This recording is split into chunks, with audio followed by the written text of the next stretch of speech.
Hello everyone, I'm Isabella. So today I'm going to talk about my photo essay, Flows of Blush and Clear Across East Asia.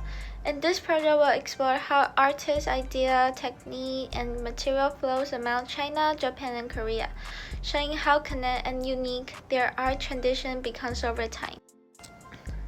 So first I'm going to talk about my introduction and thesis statement. Art in East Asia is like a conversation carried through brush and clear, even though each country had its own beliefs, environment, and traditions. They exchange ideas through trade, religion, and diplomacy. For example, China ink painting, Japan woodblock print, and Korea ceramics share common roots but express different cultural voices. My thesis is that East Asia arts represent both diversity and connection. Each culture influences other while still keeping its own creativity and identity.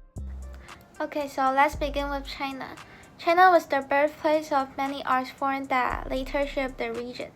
And the ink landscape painting called Shanshui was not just an image of nature, they show balance between people and the environment.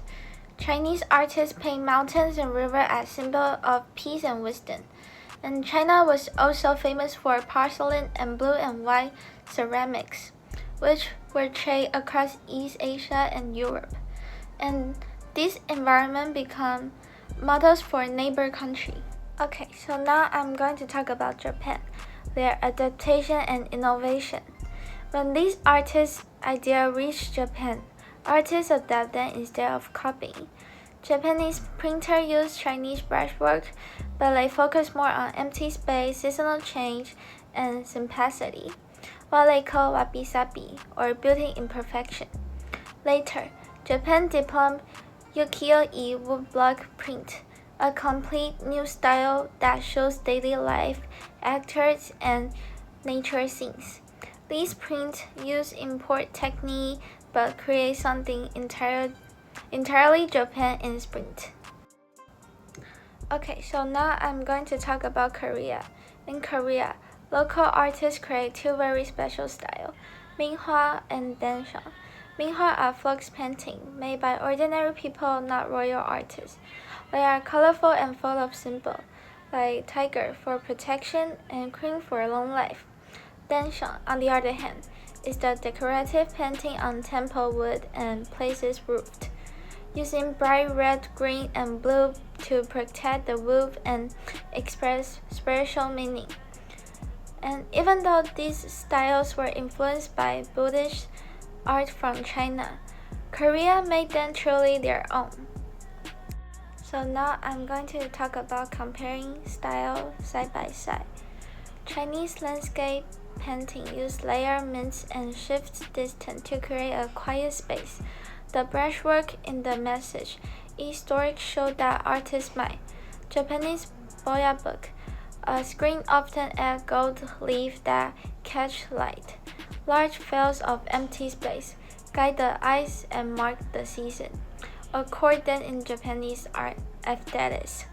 Korean minhwa turns everyday hope into bright blood. Image symbol like tiger for protection and queen for long life. Tell story ordinary people cares about. So even with shared foundation, nature balance symbolism, each tradition speaks in a distant visual voice. Okay, so now I'm going to talk about hybrid and exchange example. So in Kakimo, it shows roof in Chinese underglaze blue, but its line design and refined shape are clearly Japanese. And in ukiyo-e, artists sometimes picture Chinese heroes and scenes, like from the Three Kingdoms with porcelain. Korea and China influence each other. Korea adopts some Chinese glaze, with Chinese collectors admire Korea cylinder and panchan, which change Chinese taste. And my key point for this is that this is shared creativity, but not simple imitation. Evolution over time and modern influence.